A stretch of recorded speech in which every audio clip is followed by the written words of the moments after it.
ہرقل شاہ روم نے قریش کے قافلے میں ایک آدمی بلانے کو بھیجا، اور اس وقت یہ لوگ تجارت کے لیے ملک شام گئے ہوئے تھے، اور یہ وہ زمانہ تھا جب رسول اللہ صلی اللہ علیہ وسلم نے قریش اور ابو سفیان سے ایک وقتی عہد کیا ہوا تھا۔ جب ابو سفیان اور دوسرے لوگ ہرقل کے پاس ایلیا پہنچے جہاں ہرقل نے دربار طلب کیا تھا، اس کے گرد روم کے بڑے بڑے لوگ، علماء، وزراء و امراء بیٹھے ہوئے تھے۔ ہرقل نے ان کو اور اپنے ترجمان کو بلوایا، پھر ان سے پوچھا کہ تم میں سے کون شخص مدعی رسالت کا زیادہ قریبی عزیز ہے؟ ابو سفیان کہتے ہیں کہ میں بول اٹھا کہ میں اس کا سب سے زیادہ قریبی رشتہ دار ہوں۔ یہ سن کر ہرقل نے حکم دیا کہ اس ابو سفیان کو میرے قریب لا کر بٹھاؤ اور اس کے ساتھیوں کو اس کی پیٹھ کے پیچھے بٹھا دو۔ پھر اپنے ترجمان سے کہا کہ ان لوگوں سے کہہ دو کہ میں ابو سفیان سے اس شخص یعنی محمد صلی اللہ علیہ وسلم کے حالات پوچھتا ہوں، اگر یہ مجھ سے کسی بات میں جھوٹ بول دے تو تم اس کا جھوٹ ظاہر کر دینا۔ ابو سفیان کا قول ہے کہ خدا کی قسم اگر مجھے یہ غیرت نہ آتی کہ یہ لوگ مجھ کو جھٹلائیں گے تو میں آپ صلی اللہ علیہ وسلم کی نسبت ضرور غلط گوئی سے کام لیتا۔ خیر، پہلی بات جو ہرقل نے مجھ سے پوچھی وہ یہ کہ اس شخص کا خاندان تم لوگوں میں کیسا ہے؟ میں نے کہا وہ تو بڑے اونچے عالی نسب والے ہیں۔ کہنے لگا اس سے پہلے بھی کسی نے تم لوگوں میں ایسی بات کہی تھی؟ میں نے کہا نہیں۔ کہنے لگا اچھا اس کے بڑوں میں کوئی بادشاہ ہوا ہے؟ میں نے کہا نہیں۔ پھر اس نے کہا بڑے لوگوں نے اس کی پیروی اختیار کی ہے یا کمزوروں نے؟ میں نے کہا نہیں، کمزوروں نے۔ پھر کہنے لگا اس کے تابعدار روز بڑھتے جاتے ہیں یا کوئی ساتھی پھر بھی جاتا ہے؟ میں نے کہا نہیں۔ کہنے لگا کیا اپنے اس دعوی نبوت سے پہلے کبھی کسی بھی موقع پر اس نے جھوٹ بولا ہے؟ میں نے کہا نہیں، اور اب ہماری اس سے صلح کی ایک مقررہ مدت ٹھہری ہوئی ہے، معلوم نہیں وہ اس میں کیا کرنے والا ہے۔ ابو سفیان کہتے ہیں میں اس بات کے سوا اور کوئی جھوٹ اس گفتگو میں شامل نہ کر سکا۔ ہرقل نے کہا کیا تمہاری اس سے کبھی لڑائی بھی ہوئی ہے؟ ہم نے کہا کہ ہاں۔ بولا پھر تمہاری اور اس کی جنگ کا کیا حال ہوتا ہے؟ میں نے کہا لڑائی ڈول کی طرح ہے، کبھی وہ ہم سے میدان جنگ جیت لیتے ہیں اور کبھی ہم ان سے جیت لیتے ہیں۔ ہرقل نے پوچھا وہ تمہیں کس بات کا حکم دیتا ہے؟ میں نے کہا وہ کہتا ہے کہ صرف ایک اللہ ہی کی عبادت کرو، اس کا کسی کو شریک نہ بناؤ، اور اپنے باپ دادا کی شرک کی باتیں چھوڑ دو، اور ہمیں نماز پڑھنے، سچ بولنے، پرہیزگاری اور صلہ رحمی کا حکم دیتا ہے۔ یہ سب سن کر پھر ہرقل نے اپنے ترجمان سے کہا کہ ابو سفیان سے کہہ دے کہ میں نے تم سے اس کا نسب پوچھا تو تم نے کہا کہ وہ ہم سے عالی نسب ہے، اور پیغمبر اپنی قوم میں عالی نسب ہی بھیجے جایا کرتے ہیں۔ میں نے تم سے پوچھا کہ دعوی نبوت کی یہ بات تمہارے اندر اس سے پہلے کسی اور نے بھی کہی تھی تو تم نے جواب دیا کہ نہیں۔ تب میں نے اپنے دل میں کہا کہ اگر یہ بات اس سے پہلے کسی اور نے کہی ہوتی تو میں سمجھتا کہ اس شخص نے بھی اسی بات کی تقلید کی ہے جو پہلے کہی جا چکی ہے۔ میں نے تم سے پوچھا کہ اس کے بڑوں میں کوئی بادشاہ بھی گزرا ہے تو تم نے کہا کہ نہیں۔ تو میں نے دل میں کہا کہ ان کے بزرگوں میں سے کوئی بادشاہ ہوا ہوگا تو کہہ دوں گا کہ وہ شخص اس بہانے اپنے آباء و اجداد کی بادشاہت اور ان کا ملک دوبارہ حاصل کرنا چاہتا ہے۔ اور میں نے تم سے پوچھا کہ اس بات کے کہنے یعنی پیغمبری کا دعویٰ کرنے سے پہلے تم نے کبھی اس کو دروغ گوئی کا الزام لگایا ہے؟ تم نے کہا کہ نہیں۔ تو میں نے سمجھ لیا کہ جو شخص آدمیوں کے ساتھ دروغ گوئی سے بچے وہ اللہ کے بارے میں کیسے جھوٹی بات کہہ سکتا ہے۔ اور میں نے تم سے پوچھا کہ بڑے لوگ اس کے پیرو ہوتے ہیں یا کمزور آدمی؟ تم نے کہا کمزوروں نے اس کی اتباع کی ہے۔ تو دراصل یہی لوگ پیغمبروں کے متبعین ہوتے ہیں۔ اور میں نے تم سے پوچھا کہ اس کے ساتھی بڑھ رہے ہیں یا کم ہو رہے ہیں؟ تم نے کہا کہ وہ بڑھ رہے ہیں، اور ایمان کی کیفیت یہی ہوتی ہے حتیٰ کہ وہ کامل ہو جاتا ہے۔ اور میں نے تم سے پوچھا کہ آیا کوئی شخص اس کے دین سے ناخوش ہو کر مرتد بھی ہو جاتا ہے؟ تم نے کہا نہیں۔ تو ایمان کی خاصیت بھی یہی ہے، جن کے دلوں میں اس کی مسرت رچ بس جائے وہ اس سے لوٹا نہیں کرتے۔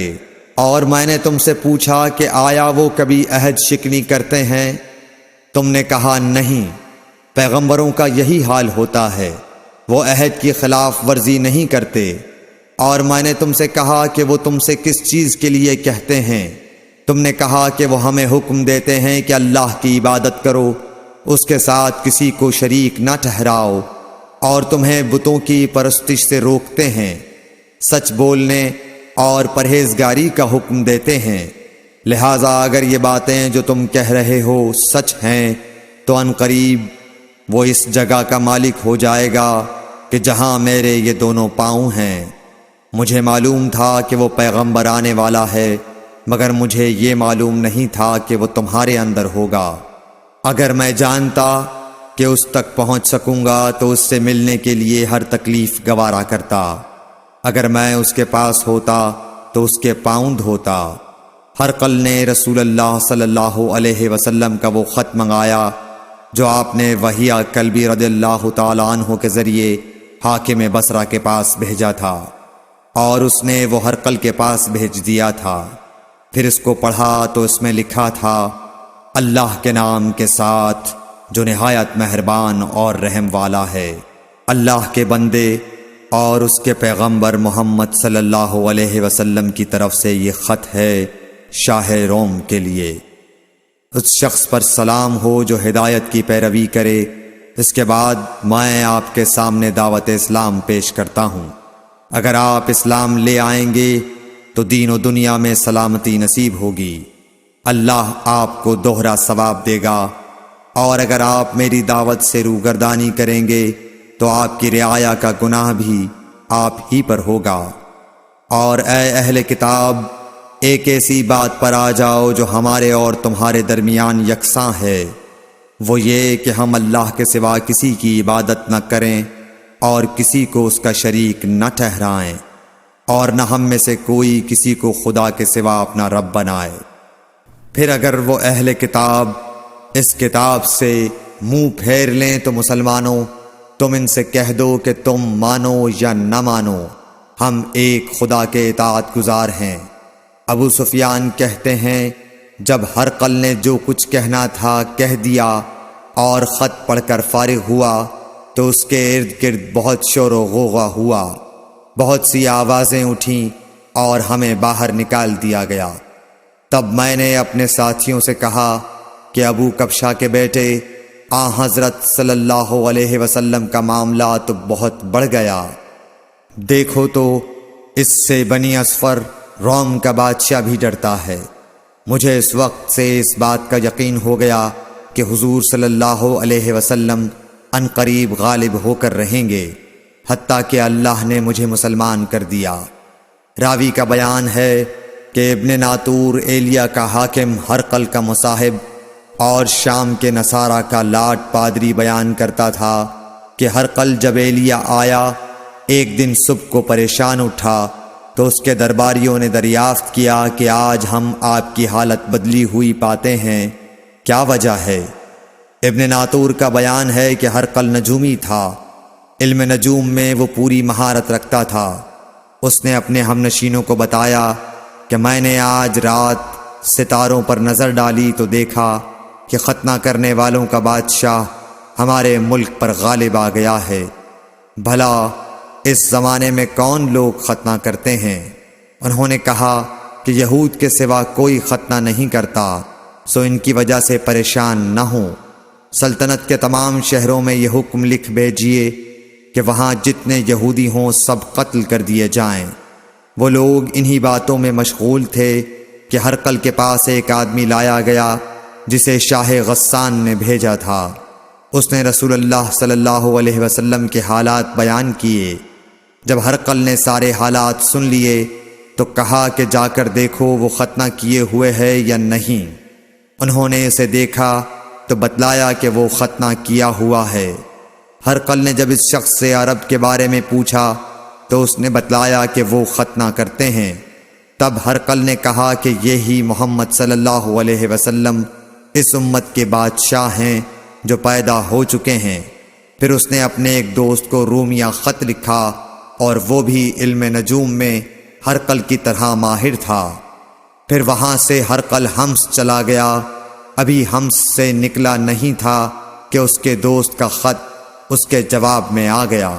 اس کی رائے بھی حضور صلی اللہ علیہ وسلم کے ظہور کے بارے میں ہرقل کے موافق تھی کہ محمد صلی اللہ علیہ وسلم واقعی پیغمبر ہیں۔ اس کے بعد ہرقل نے روم کے بڑے آدمیوں کو اپنے حمص کے محل میں طلب کیا اور اس کے حکم سے محل کے دروازے بند کر لیے گئے۔ پھر وہ اپنے خاص محل سے باہر آیا اور کہا، اے روم والو، کیا ہدایت اور کامیابی میں کچھ حصہ تمہارے لیے بھی ہے؟ اگر تم اپنی سلطنت کی بقا چاہتے ہو تو پھر اس نبی صلی اللہ علیہ وسلم کی بیعت کر لو اور مسلمان ہو جاؤ۔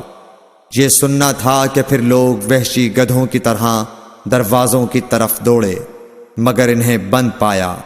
آخر جب ہرقل نے اس بات سے ان کی یہ نفرت دیکھی اور ان کے ایمان لانے سے مایوس ہو گیا تو کہنے لگا کہ ان لوگوں کو میرے پاس لاؤ۔